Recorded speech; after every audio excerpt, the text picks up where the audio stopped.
Hello, May Flom here for Jesse James Beads. We are going to unbox the December Magical Mystery Bead Box.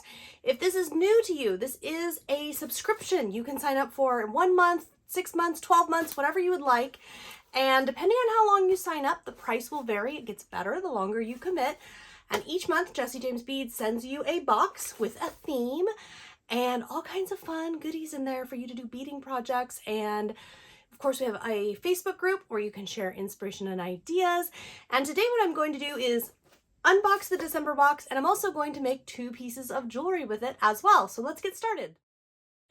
Opening up our box, it is packed full of goodness, and the first thing we are going to find is the card that will explain what is the theme. This is Starry Night.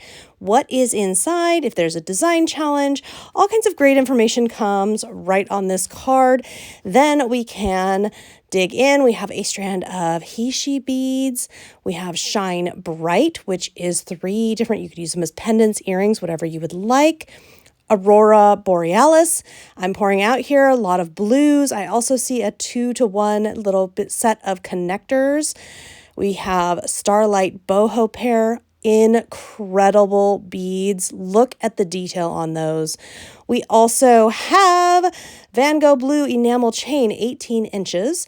We have a bead strand here, and it's called Moonstruck. We also have 36 inches of Moonlit Gold chain, 16 inches of Starstruck silver chain, and we have Stardust, which we have teeny tiny metal elements, and we also have teeny tiny beads, which is very cool because in jewelry making, a lot of times we need both of these.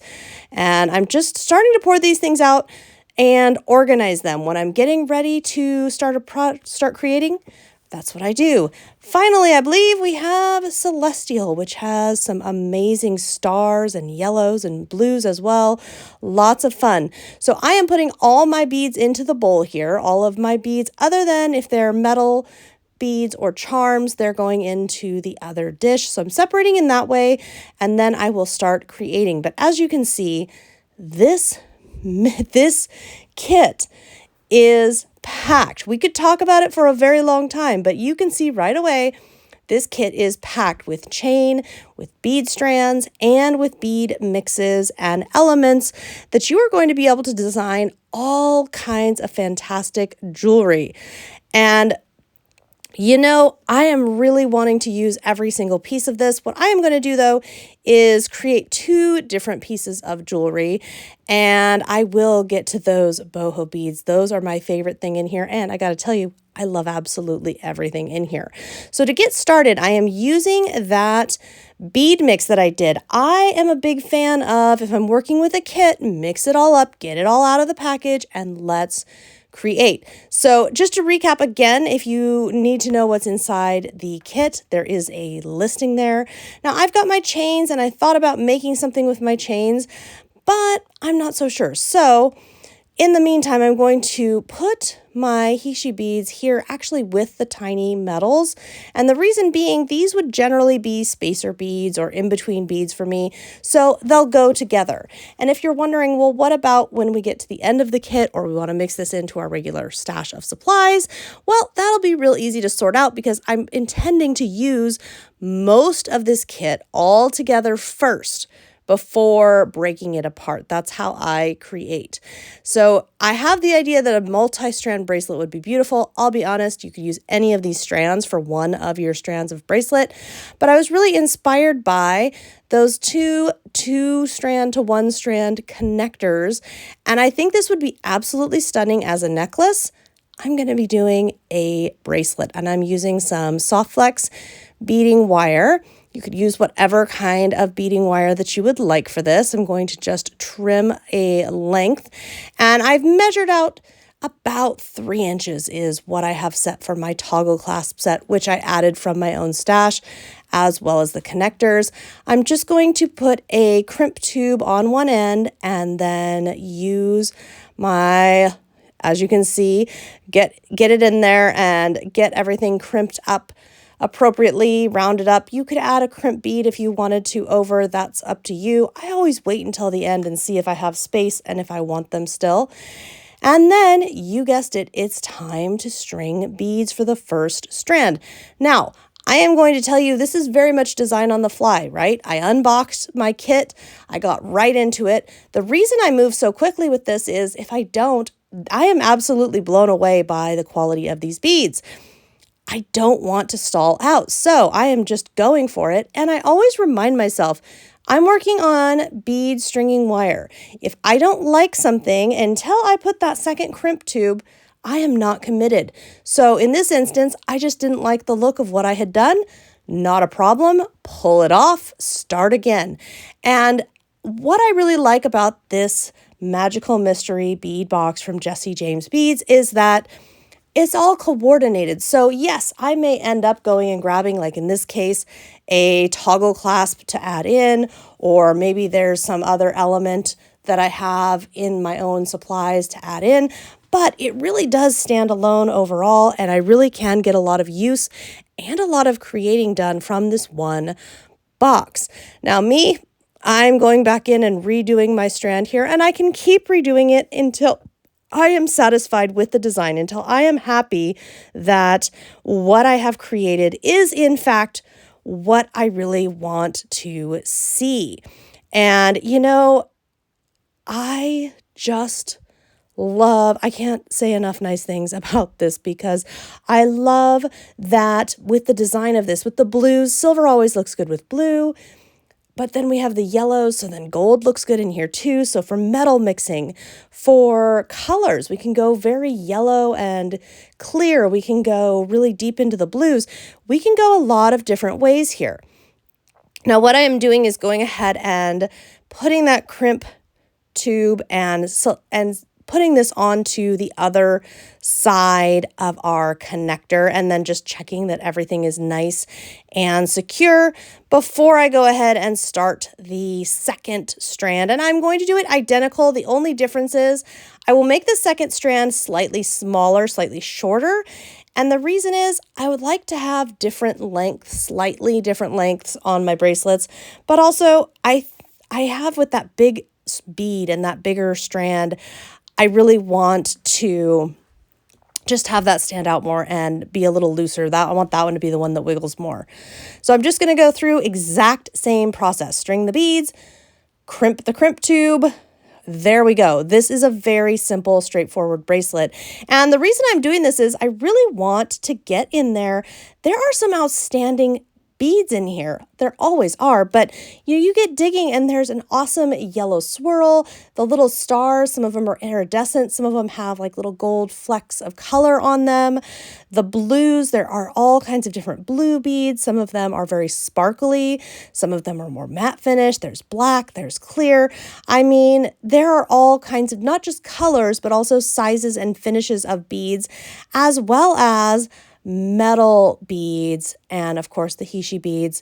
So you've got such a variety to select from right here.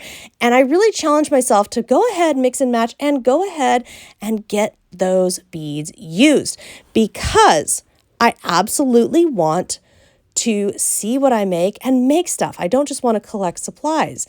And this Magical Mystery bead box really encourages me to do so. Now, what I'm pointing out to you here is the design I made, you could totally make into a necklace, by the way. You could totally use this and it'd be lovely as a necklace. The one thing I would say to you is the shorter, the smaller strand that I did just slightly shorter for a necklace, you would want to do it considerably shorter so that it doesn't drop down and tangle up with the longer, bigger strand. And that's just if you were going to be turning that into a necklace. You might have noticed I didn't finish crimping that crimp tube until just now. That's something I do a lot. If I'm designing and I think I'm happy with a piece, I will wait a minute and I will look at it a couple different ways. I will think about it before I commit to that final crimp tube, before I am for sure saying I want to do this. Now, worst case scenario, I lose a crimp tube and some beading wire and we undo this whole thing, but I'd rather reduce waste. So the last part to this project is, of course, get out some jump rings and attach that clasp and then just double check that it works. If you wanted to make this adjustable, which I thought about doing, I would just use a lobster claw and then a bit of either gold or silver chain, an inch or two of chain, and then it would be adjustable. Since this is made for me, by me, for me, and by the way, just look at all of those beads. Look at the connector is so pretty. Love that connector, but you can see the gold bead with the gems. You can see all of the details in here. I mean, just so many details that I really like. And as I was saying before about the chain here, I'm pulling some chain out just in case you wanted a visual there. You could use a little bit of chain. I personally like that for bracelets when it's a gift and I don't feel confident about the person's wrist size. I like to send them something adjustable so that if they like it tight or if their wrist is smaller or bigger than I thought, they have some options and then they're not stuck with telling me I can't get this on or this doesn't fit. But all those beads, look at all of those beautiful beads and how they come together. So many of my favorites are right here in this bracelet and I get to keep this one, which makes me very happy and very excited. But of course, I do love making gifts with jewelry and I'm going to do just that. 3 head pins and 3 head pins per earring. And then also, of course, we're going to get those boho beads out and I'm putting a teeny tiny white bead on either end on the bottom to keep it on the head pin and on the top just to make it symmetrical there. And then I'm also going to be using a silver oval connector that I purchased at Jesse James Beads. And then of course my earring wire. I'm just going to get out my round nose pliers and I'm just going to do a little wire wrap loop here. And when I do this, I'm not going to start wire wrapping right now. I'm going to get out that oval connector and attach this, then do my wire wrapping, trim my wire, finish off with the pliers, make sure everything is all nice and secure.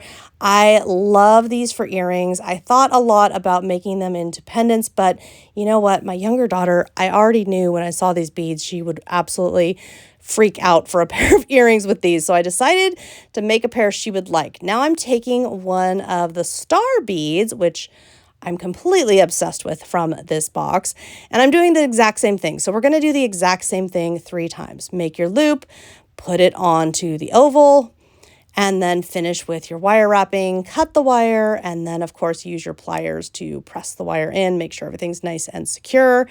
And with the third one, what we're going to do is put it up at the top. So that's kind of how my earring's going to lay out. I'm pulling out the third bead and you could use really any of them, but I think a smaller bead does work really well. And this one's actually going to hang from the top. Now we can't force it to stay at the top.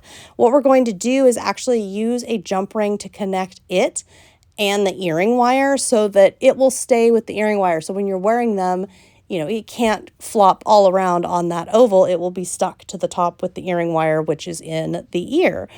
And I will tell you, as you're watching this video, these earrings have already been, I had my daughter in mind, but she already came in here, saw them, loved them, took them, and wore them before you're even seeing this video. So there I am, just closing it off, and then you would just repeat those steps for your second earring. But how simple and beautiful is that? I absolutely love how these came out. And look at the gold on those stars. Look at those boho beads. I mean, I can't say enough good things about the Magical Mystery Bead Box in general.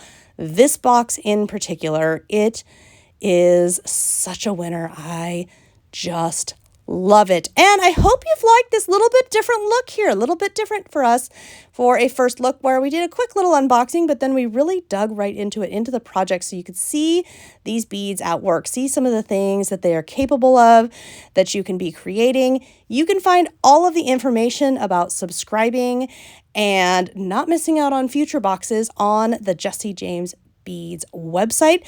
Thank you so much for tuning in. It's been a pleasure. We'll see you next time.